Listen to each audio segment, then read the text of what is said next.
چلیے شروع کرتے ہیں. آیت نمبر 72 سورۃ المائدہ. اعوذ باللہ من الشیطان الرجیم. بسم اللہ الرحمن الرحیم. لقد كفر الذين قالوا ان الله هو المسيح ابن مريم وقال المسيح يا بني اسرائيل اعبدوا الله ربي وربكم انه من يشرك بالله فقد حرم الله عليه الجنة ومأواه النار وما للظالمین من انصار. یقیناً کفر کیا ان لوگوں نے جنہوں نے کہا اللہ مسیح ابن مریم ہی ہے، حالانکہ مسیح علیہ السلام نے کہا تھا اے بنی اسرائیل اللہ کی بندگی کرو جو میرا رب بھی ہے اور تمہارا رب بھی. جس نے اللہ کے ساتھ کسی کو شریک ٹھہرایا اس پر اللہ نے جنت حرام کر دی اور اس کا ٹھکانہ جہنم ہے، اور ایسے ظالموں کا کوئی مددگار نہیں. ایک فرقہ ہے کرسچینٹی میں جیکوبائٹس جن کو کہا جاتا ہے، یعقوبی فرقہ. ان کا یہ کہنا ہے کہ عیسیٰ علیہ السلام ہی اللہ ہیں، یعنی اللہ انسانی روپ میں نازل ہو گیا ہے اور عیسیٰ علیہ السلام خود ہی اللہ ہیں، اور مریم نے خدا کو جنم دیا. مدر آف گاڈ کہتے ہیں مریم علیہ السلام کو، نعوذ باللہ. تو کچھ کا کہنا ہے کہ اللہ حلول کر گیا عیسیٰ علیہ السلام میں، ان کے روپ میں نازل ہو گیا، یا عیسیٰ اور اللہ ایک ہی ہیں. یہ ان کا اپنا عقیدہ تھا. تو صاف اللہ تعالیٰ نے فرما دیا کہ یہ 100% شرک ہے، 100% شرک ہے، اور جو بھی شرک کرے گا اللہ تعالیٰ نے اس کے لیے تو جنت کو حرام کر ہی دیا. اور پھر یہ عیسیٰ علیہ السلام کی طرف نسبت کیا کرتے تھے اتنے بڑے شرک کی، اتنے بڑے جھوٹ کی، کہ عیسیٰ علیہ السلام نے کہا کہ میں اللہ کا بیٹا ہوں. نعوذ باللہ. اللہ نے مہمن نازل کر کے اور اپنے نبی کی عزت اور عصمت اور پیغام کی حفاظت فرمائی کہ ہرگز ایسی کوئی بات نہیں کی تھی عیسیٰ علیہ السلام نے. کبھی انہوں نے یہ نہیں کہا تھا کہ وہ میرا اب ہے، میرا باپ ہے، یہ نہیں کہا تھا. اچھا، یہ آسمانی باپ ان کی کتابوں میں آتا ہے، ایک عام محاورہ ہے. وہ سب کے لیے کہتے تھے میرا اور تمہارا آسمانی باپ. اس سے مطلب نعوذ باللہ یہ نہیں تھا کہ وہ کوئی بیگاٹن سن آف گاڈ ہیں، نعوذ باللہ. اور خالی اپنے لیے نہیں کہتے تھے کہ میں اللہ کا بیٹا ہوں. یہ دیکھیں بڑا فرق ہے نا میرا اور تمہارا آسمانی باپ کہنے میں اور یہ کہنے میں کہ میں اللہ کا بیٹا ہوں. زمین آسمان کا فرق ہے. تو ان کی دعوت کیا تھی کہ وہ میرا بھی رب ہے اور تمہارا بھی رب ہے، بس اسی کی بندگی کرو، اسی کی عبادت کرو. اور کہا تھا انہوں نے کہ شرک نہیں کرنا، جو شرک کرے گا تو اللہ نے تو جنت کو اس کے لیے حرام کر دیا ہے اور ظالموں کا کوئی مددگار نہیں ہوگا. تو اچھی طرح عیسائیوں کو پیغام پہنچا دیا. کوئی عیسائی نہیں کہہ سکتا قیامت کے دن کہ مجھ کو تو پتہ ہی نہیں تھا. کیوں نہیں پتہ تھا؟ کیوں نہیں قرآن پڑھا تم نے؟ لکھا تھا اس کے اندر کہ عیسیٰ علیہ السلام کا یہ پیغام ہے. تو کوئی سرپرائز نہ ہو قیامت کے دن کہ ہم تو تکیہ کیے بیٹھے تھے کہ نجاتی ہماری اس بات پر ہوگی کہ عیسیٰ علیہ السلام اللہ ہیں، اللہ کے بیٹے ہیں، بس یہ عقیدہ ہمیں نجات دلوا دے گا. وہ تو وہاں تو الٹا معاملہ، الٹی آنتیں گلے پڑیں گی.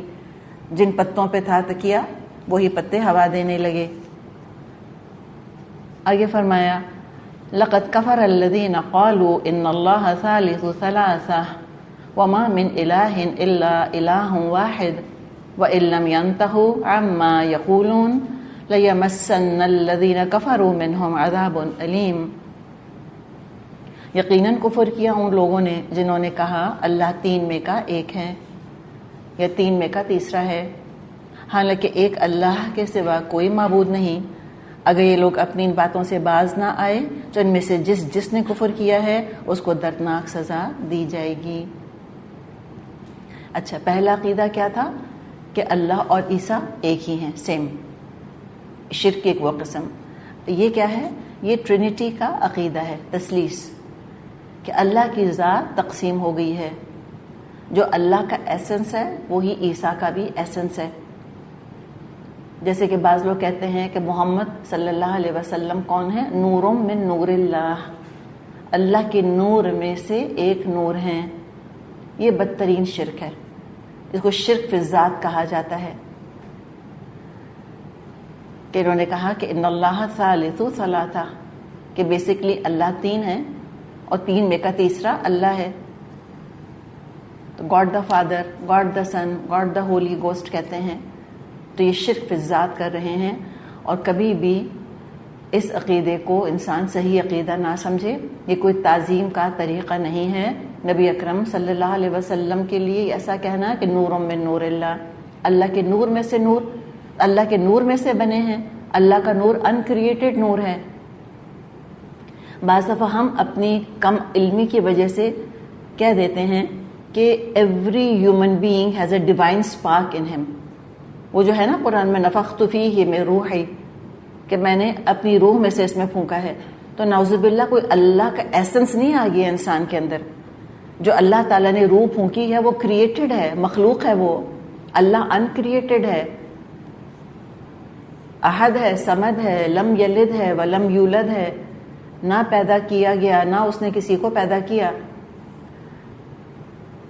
تو اللہ نے کوئی اپنا ایسنس نہیں ڈال دیا انسان کے اندر کہ ہم کہیں کہ ہم سب ایک ڈیوائن اسپارک جو ہے اس کو کیری کر رہے ہیں، ہم سب میں اللہ کی روح موجود ہے. نعوذ باللہ، پھر تو ہم سب اللہ کا حصہ بن گئے، پھر سبھی اللہ ہیں. پھر ہر شخص جو ہے وہ خدا ہے. پھر نعوذ باللہ ایک چھوٹا سا خدا ہے اس کے اندر بیٹھا ہوا، خدا کا ایک حصہ اپنے اندر لے کے پھر رہا ہے وہ. نعوذ باللہ نعوذ باللہ. یہ کوئی جین ٹرانسفر تھوڑی ہو رہا ہے جیسے اپنے پیرنٹس کے جینز ہم لے کے پیدا ہوتے ہیں. تو نعوذ باللہ ہم کوئی اللہ کی نعوذ باللہ کوئی اللہ کی جینز لے کے پیدا ہوئے ہیں ہم. کوئی خاندان ہے کیا اللہ کا؟ یہ کوئی فیملی نیم ہے اللہ؟ اللہ کوئی سر نیم نہیں ہے کسی کا. اللہ واحد ہے، احد ہے، صمد ہے. کوئی اس کا ساتھی نہیں، کوئی اس کا ساجھی نہیں، کوئی اس کی ذات میں شریک نہیں. نہ اللہ کی ذات کسی سے نکلی ہے، نہ کوئی اللہ کی ذات سے نکلا ہے. انڈیویزبل ہے، ایبسلیوٹلی تنہا، واحد، یکتا، احد. یا بعض دفعہ لوگ کہتے ہیں کہ مرنے کے بعد انسانی روح اس طرح جا کر اللہ سے مل جاتی ہے جیسے پانی کی بوند سمندر میں جا کے مل جاتی ہے. یہ بات غلوف کرنے والے صوفیہ کا عقیدہ ہے. اچھا ایسی باتیں آپ دیکھیں سننے میں بہت اچھی لگتی ہیں، بہت شاعرانہ ہوتی ہیں نا، اور لگتا ہے واہ واہ واہ واہ بھائی کیا بات کہی کہ ایسے اللہ سے مل جائیں گے جیسے کہ بوند جو ہے وہ سمندر میں مل جاتی ہے. اور اس کو وہ فنا فی اللہ کا تصور کہتے ہیں. فنا فی اللہ، کہ اپنے آپ کو اللہ میں فنا کر دینا، اللہ کے ساتھ، اللہ کی ذات کے ساتھ جا کے ضم ہو جانا، مل جانا. نعوذ باللہ. یہ سب شرک کی اقسام ہیں. تو یاد رکھیں شاعری الگ چیز ہے اور توحید الگ چیز ہے. اس قدر مبالغہ نہیں ہونا چاہیے اشعار کے اندر کہ پھر انسان شرک میں مبتلا ہو جائے اور پتہ ہی کچھ نہ چلے. ایک خاتون کہہ رہی تھیں کہ کہیں میں گئی اور وہاں کتاب رکھی تھی نعتوں کی، اور میں نے اٹھا کے اس کو پڑھنا شروع کیا تو لگ رہا تھا کہ وہ نعت نہیں ہے، حمد ہے جیسے. تو میں نے نعت کاٹ کے حمد لکھ دیا اس کے اوپر. بالکل صحیح کیا. تو ایسے کوئی نعت پڑھتا ہے کہ پتہ ہی نہ چلے کہ اللہ کا ذکر کیا جا رہا ہے یا کسی بندے کا ذکر کیا جا رہا ہے، چاہے وہ بندہ محمد صلی اللہ علیہ وسلم ہی کیوں نہ ہو. عبدی ہے نا، عبدہ و رسول، اللہ کے بندے اور اللہ کے رسول ہیں. تو ان باتوں میں انسان کو بہت محتاط ہونا چاہیے. بعض دفعہ ہم نعتوں کے اندر اس قدر غلف کر رہے ہوتے ہیں کہ لگ رہا ہوتا ہے کہ نبی کو اللہ کے درجے پر پہنچا رہے ہیں. تو فرمایا کہ اگر یہ باز نہیں آئیں گے جو یہ باتیں کہہ رہے ہیں تو ضرور جنہوں نے کفر کیا ہے ان کو دردناک عذاب پہنچے گا. اب ایک انداز ہے، بڑا انیوژول انداز ہے. افلا یتوبون الی اللہ ویستغفرونہ واللہ غفور رحیم. پھر کیا یہ لوگ اللہ سے توبہ نہ کریں گے؟ کیا اس سے معافی نہیں مانگیں گے؟ اللہ بہت درگزر فرمانے والا اور رحم فرمانے والا ہے. ہم تو فوراً کہیں کہ اللہ میں توبہ کرتی ہوں، اللہ میں استغفار کرتی ہوں، استغفر اللہ استغفر اللہ استغفر اللہ استغفر اللہ من کل ذنب واتوب الیہ، استغفر اللہ ربی من کل ذنب واتوب الیہ. اللہ سے میں استغفار کرتی ہوں جو میرا رب ہے اور میں اس کی طرف لوٹتی پلٹتی ہوں. تو یہاں پر ہم ایک سوالیہ انداز دیکھ رہے ہیں. افلا یتوبون الی اللہ ویستغفرونہ، کیا یہ اللہ سے توبہ نہیں کریں گے؟ کیا یہ اللہ سے استغفار نہیں کریں گے؟ ہے تو سوالیہ جملہ، دراصل امر ہے، دراصل کمانڈ ہے. زیادہ بلیغ انداز ہے یہ بات کرنے کا. کہ اللہ کی طرف رجوع کرو، اللہ سے معافی مانگو، اللہ غفور و رحیم ہے. تب یہ توبہ کرنے کا طریقہ کیا ہوگا؟ یتوبون الی اللہ کیسے ہوگا؟ کیسے اللہ کی طرف پلٹیں گے؟ اس کا وینیو تو بتائیں، میتھڈالوجی کیا ہوگی؟ مستند علم حاصل کرنا. ان ھذا القرآن یہدی للتی ہی اقوم، سورہ بنی اسرائیل میں آتا ہے یہی قرآن ہے جو کہ صحیح راستے کی طرف ہدایت دیتا ہے. تو اوتھینٹک نالج حاصل کریں، قرآن کی طرف، محمد صلی اللہ علیہ وسلم کی طرف رجوع کریں، اسٹڈی کرنی شروع کریں، کیا صحیح ہے کیا غلط ہے.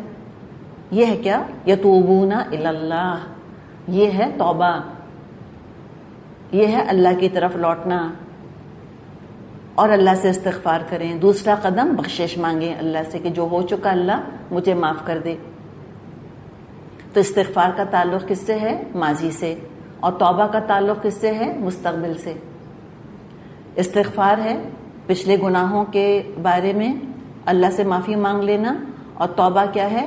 یہ نیت اور ارادہ ہے کہ آئندہ ہم اللہ کے فرما بردار بنیں گے، ہم اللہ کی طرف رجوع کرتے ہیں. تو جو یہ دو کام کر لے گا اللہ کو غفور و رحیم پائے گا. تو سچی توبہ، سچے استغفار کی 5 شرطیں ہیں. شاید پہلے بھی بات کی تھی، کوئی بات نہیں، دہرائی ہو جائے گی. کیا 5 شرطیں ہیں؟ نمبر 1 الاخلاص، کسی کو دکھانا نہیں ہے، کوئی دنیاوی فائدہ نہیں ہے، خالصتاً اللہ کے ڈر سے. اور آپ دیکھیں اخلاص کب آئے گا؟ جب علم آئے گا. علم آئے گا تو پتہ چلے گا کہ اخلاص کس کو کہتے ہیں. علم آئے گا تو پتہ چلے گا کہ گناہ کیا تھا. نمبر 2 الندم، ندامت، جو کیا اس پر رنج، غم، پچھتاوا، دل میں تمنا ابھرے کہ اگر دوبارہ موقع ملے تو یہ کبھی کام نہ کروں جو پہلے کر لیا.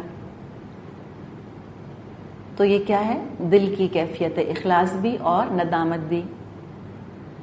تو دل کا انوالو ہونا لازمی ہے. اور سب سے اچھا علم وہ ہوتا ہے جو دل پر وارد ہو. علماء کہتے ہیں کہ وہ علم جو خالی عقل تک محدود رہتا ہے بوجھ ہوتا ہے، اور وہ علم جو دل کو انوالو کر لیتا ہے وہ بڑا بابرکت ہوتا ہے. وہ دراصل ایسٹ ہوتا ہے، ورنہ لائبلٹی رہے گا علم صرف. اچھا، دو چیزیں ڈسکس کی، ان کا تعلق دل سے ہے. تیسری چیز کیا؟ الاقلاع. اقلاع عین آتا ہے آخر میں. الاقلاع یعنی اس کام کو جڑ سے اکھاڑ کر زندگی سے نکال دینا، اس گناہ کو جڑ سے نکال کے پھینک دینا. دوبارہ وہ الفاظ کبھی استعمال نہ کریں جو گناہ کے تھے. کبھی دوبارہ اس سائٹ پر نہیں جانا جہاں گناہ دیکھا تھا. اور کیا؟ اگر کسی کا حق مار لیا تھا تو وہ حق واپس کرنا. اور ایسے بھی ہمیں واقعات خود الحمدللہ سننے میں ملتے ہیں کہ لوگوں نے وراثت میں بڑی گڑبڑ کی تھی، پتہ ہی نہیں تھا. جب علم آیا تو انہوں نے پھر ری ڈسٹریبیوٹ کیا وراثت کو. بہنوں کو ان کا حق دیا، جس کا حق نہیں دیا تھا اس کو اس کا حق دیا. اللہ کتنا اجر دے گا. دیکھیں شروع ہی میں ٹھیک کام کرنا نسبتاً آسان ہوتا ہے. ٹھیک ہے، پیپر پہ ہم لکھ رہے ہیں نا، صحیح لکھ رہے ہیں الحمدللہ، یہ بھی بہت بڑی نعمت ہے اللہ کی، صحیح لکھا شروع سے. لیکن غلط لکھا، پھر اس کو مٹایا، مٹانے کے بعد پھر اس کی کریکشن کری. اصلاح زیادہ مشکل کام ہے، اللہ اور اجر دے گا اس کے اوپر کہ ایکسٹرا محنت کی ہے. جیسے ہی وراثت بٹ رہی تھی فوراً صحیح حصے کر دینا، یہ بھی اللہ کا شکر ہے، بہت بڑا کام ہے. صحیح ہو گیا اگر، لیکن پہلے غلط کر دیا، پہلے مسٹیکس ہو گئیں، پھر اس کو کریکٹ کیا، تو اس میں ایکسٹرا ایفرٹ جا رہا ہوتا ہے. اللہ تعالیٰ اس ایکسٹرا ایفرٹ کا بھی اجر دے گا، ایسا اللہ تعالیٰ قدردان ہے. تو یہ کام کرنا ہے کہ دوبارہ وہ زندگی میں گناہ نہ آنے پائے. اور پھر العزم علی اللہ یعود، پھر یہ عزم کرنا، پکا ارادہ کرنا، اللہ کس چیز پہ؟ اللہ کے نہیں، یعود وہ لوٹے گا کبھی. پکا ارادہ کرنا کہ اب آئندہ نہیں کریں گے انشاءاللہ، آئندہ زکوٰۃ وقت پہ دیں گے، آئندہ نماز قضا نہیں کریں گے. اس کی پکی پلاننگ، کیسے الارم لگائیں گے فجر کے لیے اٹھنے کے لیے، کیسے رات کو جلدی سوئیں گے، کیسے اہتمام کر کے رکھیں گے. تو یہ 4 شرطیں ہو گئی. اور 5ویں شرط ہے کہ توبہ کا دروازہ بند ہونے سے پہلے پہلے توبہ کر لینا. یعنی توبہ کا دروازہ موت کے آثار شروع ہونے پر بند ہو جاتا ہے. یہ ہر فرد کی زندگی میں یہ ایک موقع ہے، اور اجتماعی طور پہ جب سورج مغرب سے نکل آئے گا اس کے بعد اگر کوئی ایمان لائے گا یا توبہ کرے گا تو توبہ قبول نہیں ہوگی. یعنی کہ اتنا وہ ایک مینیفسٹ سائن ہوگا قیامت کا، جس کا کہ ہمیں احادیث میں ذکر ملتا ہے. ایک دفعہ سورج مغرب سے طلوع ہو گیا، پھر اگر کوئی توبہ استغفار کرے گا تو قبول نہیں ہوگا. تو کس طرح توبہ کریں؟ استغفر اللہ، اللہم اغفر لی. یہ کہیں اللہ مجھے معاف کر دے، اللہ مجھے بخش دے، ایسے کہیں. ایک اور بھی مغفرت کا طریقہ ہے کہ وہ اسباب اختیار کریں جس کی وجہ سے اللہ گناہ معاف کرتا ہے. کچھ اور بھی کلمات ہیں استغفار کے کلمات کے علاوہ کہ جن کے ذریعے ہم گناہ معاف کروا سکتے ہیں. بخاری میں حدیث ہے، آپ صلی اللہ علیہ وسلم نے فرمایا من قال سبحان اللہ و بحمدہ، جس نے کہا سبحان اللہ و بحمدہ. کچھ مشکل ہے؟ کچھ مشکل نہیں. کتنی مرتبہ؟ 100 مرہ، 100 دفعہ جس نے کہا یہ. غفرت خطایاہ، اس کی گناہ معاف کر دیے جاتے ہیں. وَإِمْكَانَتْ مِثْلُ زَبَدِ الْبَحْرِ، اس کے گناہ معاف کر دیے جاتے ہیں چاہے وہ سمندر کے جھاگ کے برابر بھی کیوں نہ ہوں. تو انشاءاللہ پوری کوشش کریں. جیسے قرآن میں آتا ہے نا کہ بالعشی والابکار، صبح شام اللہ کی تسبیح کریں. فجر کے بعد 100 دفعہ سبحان اللہ و بحمدہ پڑھ لیا کریں. 100 دفعہ کیوں؟ اس لیے کہ حدیث میں یہ کوانٹٹی آ گئی ہے. اگر حدیث میں کوانٹٹی آ گئی ہے، تعداد آ گئی ہے، تو اس کو فالو کرنا چاہیے. فجر کی نماز کے بعد پلیز انشاءاللہ روٹین بنا لیں، سورج نکلنے سے پہلے 100 دفعہ میں سبحان اللہ و بحمدہ کہوں گی. کچھ ٹائم نہیں لگتا، گن کے دیکھ لیں، گھڑی دیکھ لیں، 2 منٹ سے زیادہ نہیں لگیں گے 100 ٹائم سبحان اللہ و بحمدہ پڑھنے میں. بہت سے بہت 3 منٹس، 3 منٹ کا انویسٹمنٹ ہے، کون سا مشکل کام ہے. اور اسی طرح عصر کی نماز کے بعد بھی 100 دفعہ پڑھ لیا کریں. الحمدللہ اللہ تعالیٰ قبول کرے. دیکھیں نا شیطان کیا کرتا ہے، ہلکی نیکی ہو کہتے لو اس سے کیا ہوگا، تم تو ایسی ہو، تم تو حجاب نہیں کرتی ہو، تم تو فلاں ہو، تم تو فلاں ہو، تم تو یہ کرتے ہو، تم تو سود کھاتے ہو، اور تم سبحان اللہ و بحمدہ پڑھ لو گے تو کیا ہوگا. ایک یہ خیال ڈالتا ہے. آسان، ریچیبل، جو پاسبل نیکیاں ود ان ریچ ہمارے ہیں ان کی ویلیو کم کروا کے ہمیں غافل کر دیتا ہے. چھوڑو اس سے کچھ نہیں ہوگا. جو بڑے بڑے گناہ ہیں کہتا ہے یہ اتنے بڑے گناہ ہیں، اب کیا فائدہ توبہ کرنے کا، تو لہٰذا اس کی طرف سے بھی غافل کر دیتا ہے. جو کر سکتے ہیں کریں، راستے سے پتھر بھی ہٹا سکتے ہیں نا تو ہٹا دیں، کیا پتہ اللہ تعالیٰ اسی پر معاف کر دے. کچھ اللہ کی رحمت سے بعید نہیں ہے. جو رب ہمارا اتنا مہربان ہے کہ ایک عورت جو تھی اس نے ایک کتے کو پیاسا دیکھا تو اس نے کتے کو پانی پلا دیا، اس پر اللہ نے اس کو بخش دیا.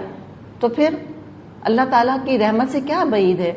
کسی نے کہا ہے نا کہ کوئی نیکی چھوٹی نہیں ہے اگر اللہ کے ہاں قبول ہو گئی. تو لہٰذا یہ اتنا آسان ہے. 6-7 منٹس کا انویسٹمنٹ ہے ہمارا 24 آورز کے اندر. تو یہ انویسٹمنٹ کرنا انشاءاللہ تعالیٰ نہ بھولیں، نہ چھوڑیں.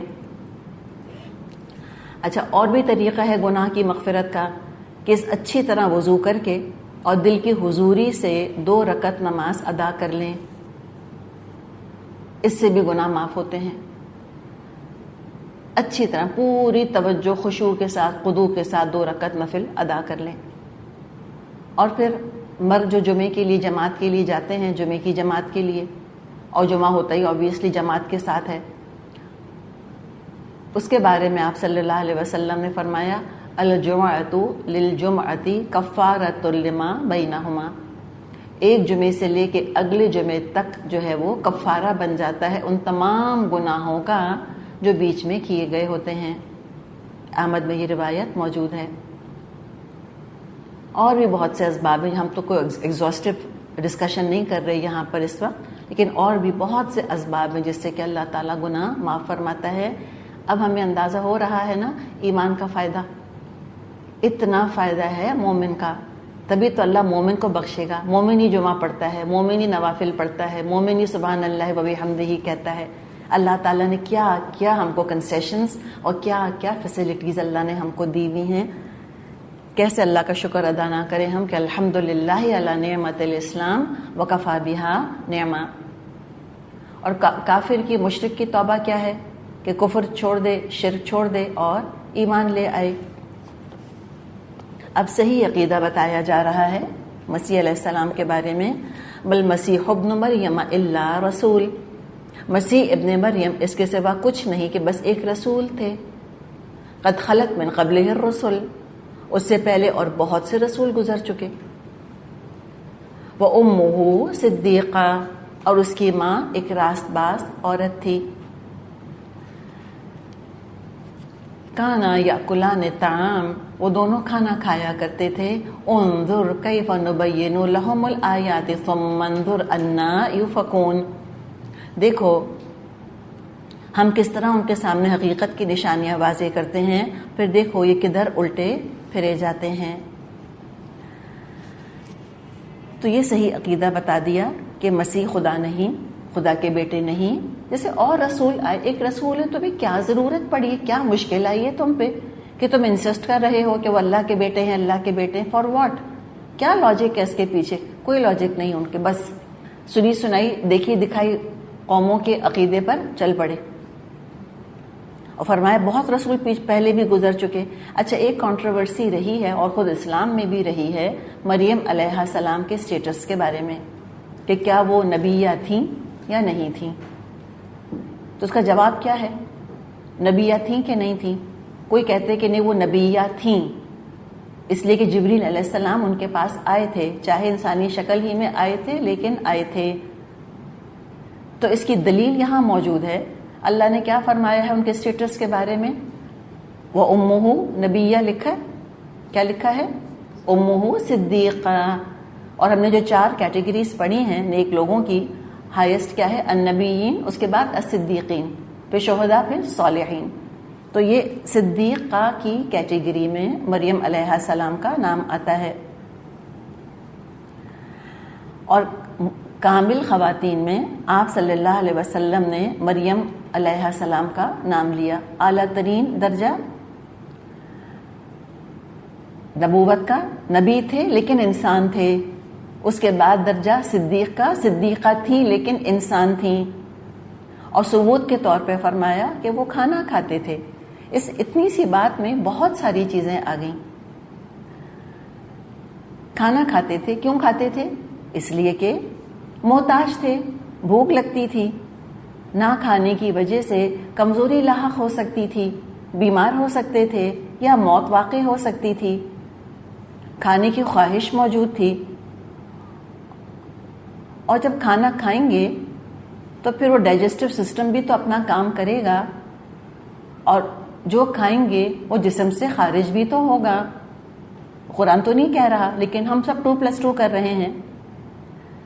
تو سوچیں کہ جو خواہش رکھتا ہے, جو کمزور ہو سکتا ہے, جو بیمار ہو سکتا ہے, جو محتاج ہے, جس کے جسم سے چیزیں ایکسکریٹ ہوتی ہیں, فضلہ نکلتا ہے جس کے جسم سے, جو مر سکتا ہے, وہ خدا کیسے ہو سکتا ہے؟ انسان میں خدا میں فرق کیا رہا پھر؟ جو خود کمزور ہوگا وہ دوسروں کا سہارا کیا بنے گا؟ جس کے اندر خواہشات موجود ہوں گی وہ سب کے اوپر حاوی کیسے ہوگا؟ کتنا آپ دیکھیں کامن سینس والا آرگیومنٹ ہے, کوئی فلاسفیکل آرگیومنٹس نہیں ہیں جو کہ انسان کی عقل میں ہی نہ آئے کسی صورت. اور کرسچینٹی میں اس قدر کمپلیکیشن ہے اللہ کی ذات کے بارے میں, ان کو خود نہیں سمجھ آتا کہ 3 in 1 1 in 3 ہے کیا بلا, خود ہی نہیں ایکسپلین کر سکتے. اس بلا کا کمپلیکیٹڈ عقیدہ انہوں نے مشکل ترین عقیدہ بنایا ہے. اور اوپر آپ دیکھیں, ہم کہتے ہیں نا کہ ایک تو چوری اوپر سے سینہ زوری, اس کی توجیہ کیا پیش کرتے ہیں, اس کی جسٹیفیکیشن کیا دیتے ہیں, کہتے ہیں آبویسلی اللہ تو سمجھ میں آ ہی نہیں سکتا, یہ توجیہ پیش کر دیتے ہیں وہ اس کی. قرآن اتنا خوبصورت انداز اختیار کرتا ہے. حقیقت ہے کہ قرآن نے ہدایت کا حق ادا کر دیا. کوئی فلسافیکل ڈسکشنز نہیں, کوئی کنولیوٹیڈ تھیوریز پیش نہیں کریں. کانا یاکلان الطعام, don't you understand, don't you have sense, سمجھ نہیں آ رہا تم کو کہ وہ دونوں کھانا کھایا کرتے تھے, تو وہ خدا نہیں ہو سکتے. اللہ نہیں کھاتا, کتنی جگہ قرآن میں آتا ہے وہ کھلاتا ہے تم کو, وہ خود نہیں کھاتا. وما اريد منهم من رزق وما اريد منهم من رزق, میں ان سے کوئی رزق نہیں مانگتا. اللہ تعالیٰ فرماتا ہے یہ اللہ کھلا رہا ہے ان کو. تو فرمایا کہ دیکھو انظر کیف نبین لهم الآیات, دیکھو ہم کیسے ان کے سامنے حقیقت کی نشانیاں واضح کرتے ہیں. ثم انظر انا یؤفکون, پھر دیکھو یہ کہاں الٹے پھرائے جا رہے ہیں, کہاں ان کی مت ماری جا رہی ہے, کس کے یہ بہکانے میں آ رہے ہیں, کس کے ٹریک پہ چڑھ گئے ہیں. حال تو دیکھو ان کا, کہاں الٹے الٹے پھر رہے ہیں یہ. قل اتعبدون من دون اللہ ما لا یملک لکم ضرا ولا نفعا واللہ هو السمیع العلیم. ان سے کہو کیا تم اللہ کو چھوڑ کر اس کی پرستش کرتے ہو جو نہ تمہارے لیے نقصان کا اختیار رکھتا ہے نہ نفع کا, حالانکہ سب کی سننے والا اور سب کچھ جاننے والا تو اللہ ہی ہے. یعنی ان جھوٹے گھڑے ہوئے معبودوں کی اطاعت مت کرو, یہ تمہیں کوئی نہ نقصان دے سکتے ہیں نہ فائدہ دے سکتے ہیں. اگر اطاعت نہیں کرو گے تو نقصان نہیں ہوگا, اطاعت کرو گے انعام نہیں دے سکتے.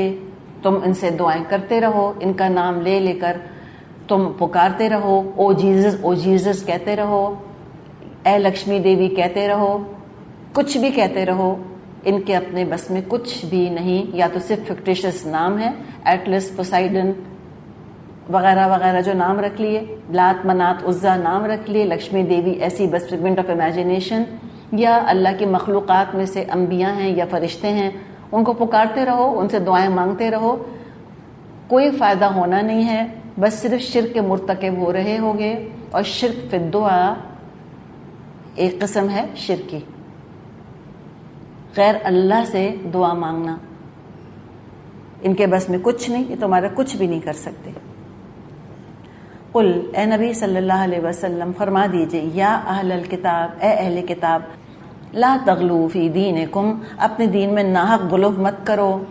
لا تغلو فی دینکم غیر الحق, ناحق اپنے دین میں غلو مت کرو. ولا تتبعوا اهواء قوم قد ضلوا من قبل واضلوا كثيرا وضلوا عن سواء السبيل, اور ان لوگوں کے تخیلات کی پیروی مت کرو جو تم سے پہلے خود گمراہ ہوئے اور بہتوں کو گمراہ کیا اور سواء السبیل سے بھٹک گئے. اب کیا غلوف کیا, ذرا سا ہم اس پر بات کرتے ہیں. یہود نے مریم علیہ السلام کو نعوذ باللہ زانیہ کہہ دیا, اتنا غلوف کیا, نفرت میں غلوف کیا. نصارہ نے ایسی محبت کری, اتنا محبت میں غلوف کیا کہ ان کو مدر آف گاڈ قرار دے دیا, اللہ کی ماں قرار دے دیا. یہودیوں نے عیسیٰ علیہ السلام کو جادوگر ڈکلیئر کر دیا ان کے معجزے دیکھ کر, ولد الزنا نعوذ باللہ قرار دے دیا ان کو. تو نصارہ نے ایسی محبت کری, اتنا غلوف کیا محبت کے اندر کہ ان کو خدا یا خدا کا بیٹا قرار دے دیا. اور بیٹا بھی کیسا, منہ بولا بیٹا نہیں, ایک یعنی کہ ایک خالی ایک فگر آف سپیچ کے طور پہ نہیں, کہا بیگوٹن سن آف گاڈ, ایسے اللہ کا بیٹا جیسے کہ دنیا میں باقاعدہ ایک مرد عورت کے ملاپ سے بچہ پیدا ہوتا ہے. نعوذ باللہ اس حد کا شرک کیا ہے, بیگوٹن سن آف گاڈ کہتے ہیں نعوذ باللہ. تو وہ نفرت میں ایکسٹریم پر گئے, تو یہ تعظیم اور محبت میں ایکسٹریم پر چلے گئے. اور کاش کہ ہمیں یہ بات سمجھ آئے کہ نیک لوگوں کی محبت اور تعظیم میں غلوف نے ہی شرک کو جنم دیا. ہمیں تو محبت اور تعظیم میں بھی نبی اکرم صلی اللہ علیہ وسلم ہی کی اطاعت کرنی ہے, اس سے زیادہ کریں گے شرک میں پڑ جائیں گے. اللہ رسول کی بات مان کر ہی انسان ماڈریشن پر رہتا ہے. بخاری میں حدیث ہے, آپ صلی اللہ علیہ وسلم نے فرمایا, مجھے اس طرح حد سے مت بڑھانا جس طرح نصارہ نے مسیح ابن مریم کو حد سے بڑھایا. میں تو صرف اس کا بندہ ہوں, اس لیے تم مجھ کو اس کا بندہ اور رسول ہی کہو, اس سے زیادہ اور کچھ مت کہو. تو اللہ کی محبت, اللہ کا مقام اپنی جگہ، رسول کی محبت ان کا مقام اپنی جگہ۔ تو حالی نے اسی پر کہا ہے کہ جب مسلمانوں نے نبی اکرم صلی اللہ علیہ وسلم اور نیک لوگوں کی محبت میں جب اتنا غلف کرنا شروع کر دیا کہ شرک تک پہنچ گئے، تو پھر حالی نے یہ بات کہی اور بالکل صحیح کہی کہ انہوں نے کہا کرے غیر بت کی پوجا تو کافر، جو ٹھہرائے بیٹا خدا کا تو کافر، کہے آگ کو اپنا قبلہ تو کافر، کواکب میں مانے کرشمہ تو کافر، مگر مومنوں پر کشادہ ہیں راہیں، پرستش کریں شوق سے جس کی چاہیں، نبی کو جو چاہیں خدا کر دکھائیں، اماموں کا رتبہ نبی سے بڑھائیں، مزاروں پر دن رات نظریں چڑھائیں، شہیدوں سے جا جا کر مانگیں دعائیں، نہ توحید میں کچھ خلل اس سے آئے، نہ اسلام بگڑے نہ ایمان جائے۔ یہ تو ہمارا حال ہے آج۔ مزار تو دیکھیں اور مزار پرستی تو دیکھیں، اور پھر ہم کہتے ہیں کہ پتہ نہیں مسلمانوں پہ اللہ تعالیٰ رحمت کیوں نہیں نازل کرتا۔ اس شرک کے ساتھ رحمتیں نازل ہوں گی اللہ کی؟ نہیں نازل ہوں گی۔ تو یہ ہے دراصل عقیدے میں غلوف کرنا۔ پھر عمل کے اندر بھی غلوف ہوتا ہے، حد سے بڑھ کر دنیا کی طرف لڑک جانا۔ میجورٹی یہی غلوف کر رہی ہے کہ 5 وقت نماز کا ٹائم نہیں لوگوں کے پاس، اتنی زیادہ دنیا کی چاہت نے دل پر ڈیرا ڈال دیا۔ یا ایک مائنورٹی ایسی بھی رہی ہے جو کہ حد سے بڑھ کر آخرت کی تیاری میں لگ گئی، یہ بھی غلوف ہے، جس نے کہ رہبانیت کو جنم دیا، دنیا چھوڑ بیٹھتے ہیں۔ اور اس ذہنیت سے بھی آپ نے روکا۔ ساری ساری رات نمازیں پڑھنا، روزانہ روزے رکھنا اور شادی نہ کرنا، اس کو نیکی سمجھنا، یہ کوئی نیکی نہیں ہے۔ بلکہ جو صحابہ ان کاموں کا ارادہ کر رہے تھے، آپ نے تو ان سے کیا کہا تھا؟ قم ونم، سو بھی، کھڑے بھی ہو نماز میں اور سو بھی، سم و افطر، روزہ بھی رکھو اور کبھی نہیں بھی رکھو، یعنی نفلی روزے۔ اور آپ نے یہ بھی فرمایا ہلک المتنطعون، اپنے اوپر تشدد کرنے والے ہلاک ہو گئے۔ آپ نے فرمایا غلوف نہیں کرنا، تم سے پہلے کی قومیں بھی اس لیے ہلاک ہوئیں کہ انہوں نے غلوف شروع کر دیا تھا۔ دین کا توازن دراصل بگڑ جاتا ہے، اور یہی مرض پچھلی قوموں کو بھی ہو گیا تھا جب انہوں نے فطری جذبات پر غیر فطری پابندیاں لگائیں۔ جیسے پانی ہے، اس کو سارے راستے بند کر دیں، پانی کے نکلنے کے سارے جائز راستے بند کر دیے جائیں فطری خواہشات کے، تو پھر جیسے وہ پانی کہیں نہ کہیں توڑ کے راستہ نکالے گا، ایسے ہی پھر فطری خواہشات غیر فطری طریقے سے کہیں نہ کہیں پھر اپنا ظہور کرتی ہیں، جو کہ ہم دیکھ رہے ہیں۔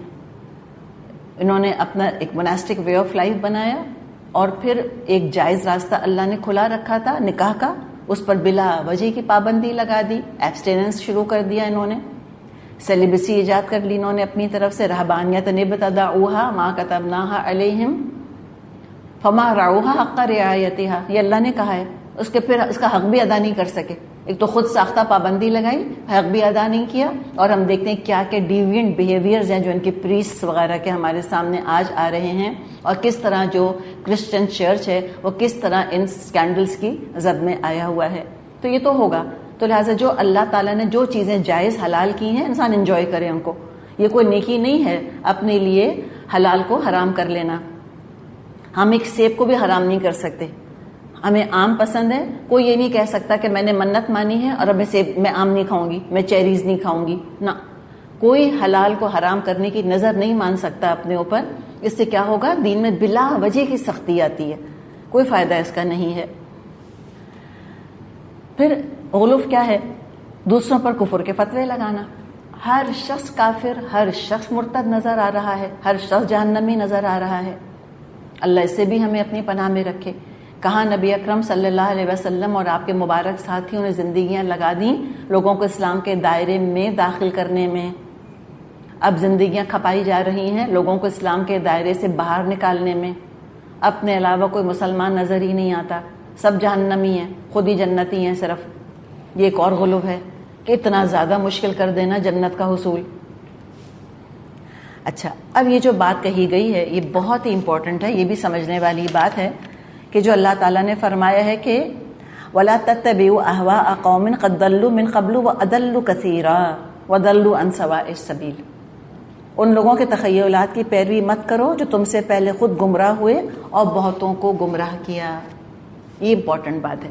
یہ آیا کہاں سے؟ شرک، عیسیٰ علیہ السلام تو خالص توحید لے کر آئے تھے. اس کے بعد یہ کہاں راستہ بھٹک گئے, کیسے بھٹک گئے, کیوں, کس نے انفلوئنس کیا, یہ تھوڑا سا ہم دیکھ لیتے ہیں.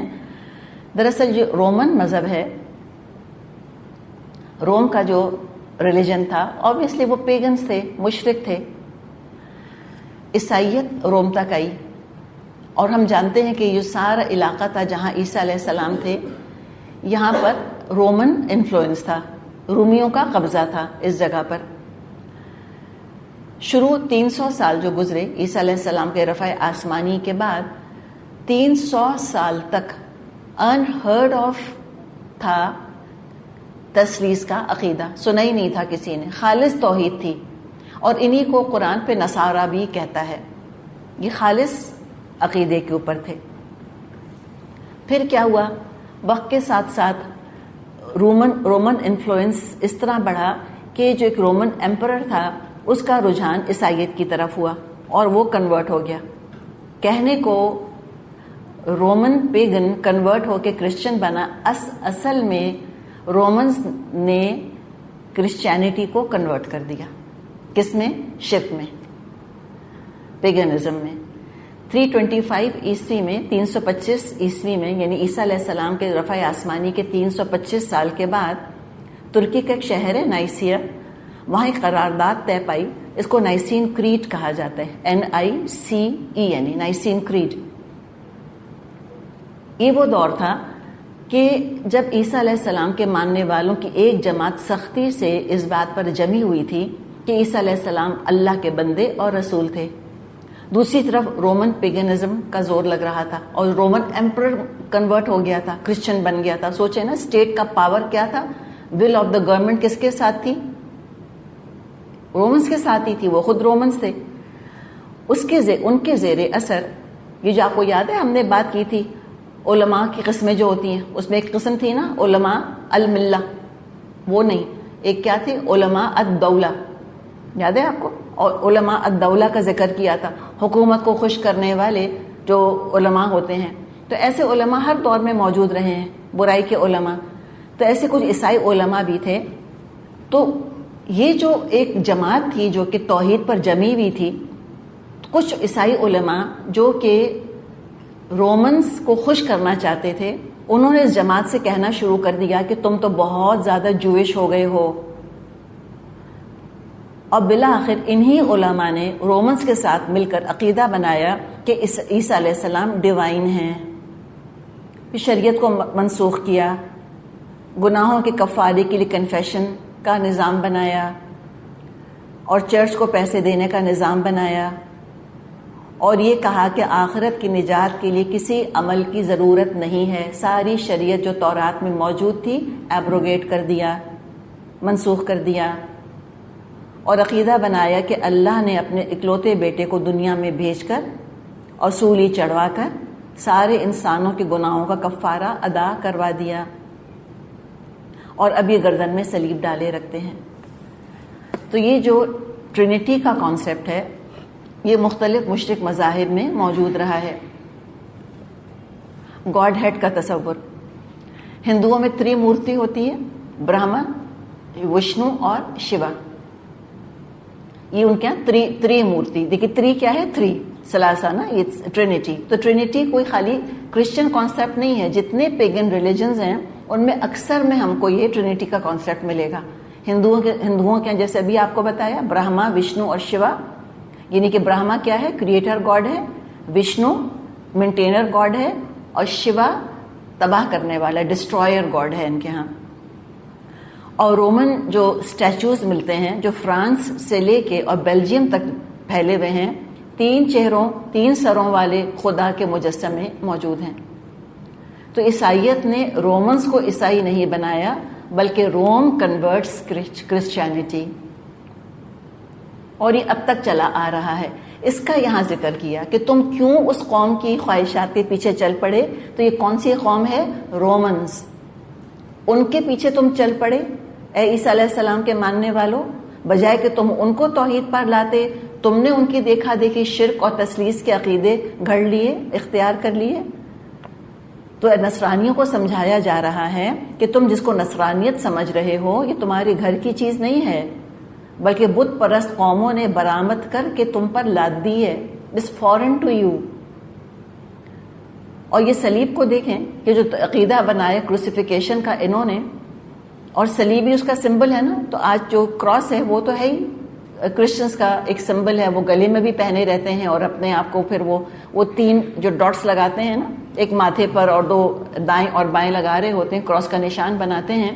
حالانکہ اگر دیکھا جائے، عقل سے انسان سوچے کہ جس چیز کو انہوں نے اپنی پہچان بنا لیا ہے صلیب کو، ان کے اپنے کہنے کے مطابق یہ ذلت کی موت کی علامت ہے کہ کوئی صلیب چڑھایا جاتا۔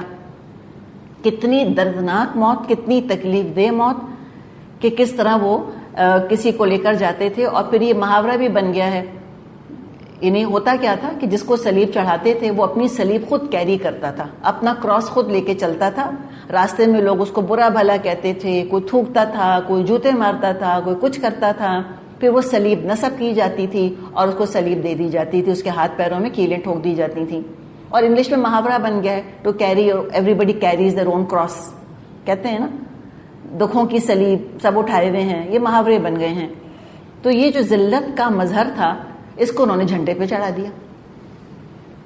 افسوس اور ماتم کرنا چاہیے تھا، چرچ میں سجانے کے بجائے صلیبیں تو توڑ دینی چاہیے تھی ان کو، کہ جہاں صلیب نظر آتی توڑ دیتے۔ کہا کہ انہوں نے اس ذلت کو اپنی پہچان بنا لیا۔